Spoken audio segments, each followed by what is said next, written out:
भिटशा में पीर ऑफ भिटशा सैयद गदाउ हुसैन शाह लतीफ़ी जी सरबराही में मटियारी ज़िले के सियासी समाजी धुरियुनि सिविल सोसाइटी वकील बरादरी और सहाफ़ियुनि जो अहम इजलास मुनक़िद किया वियो आहे। 9 जून ते प्रोफेसर अजमल सावंत जे बेगुनाह क़त्ल ख़िलाफ़ भिटशा में एहतजाजी रैली जो ऐलान किया वियो आहे। इजलास में जस्कम STP JUI फंक्शनल लीग नवाज़ लीग SUP समेत सिविल सोसाइटी के अगवाननि वकीलनि सहाफ़ियुनि और शहरियुनि वॾे अंग में शिरकत कई आहे।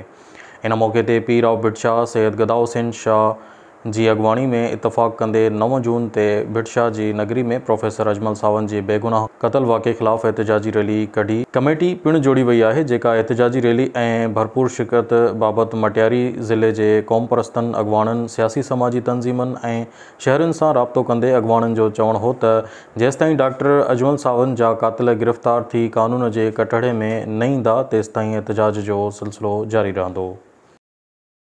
हर ख़बर बर वक्त ख़बर ॾिसंदा रहो न्यूज़ लाइन 1।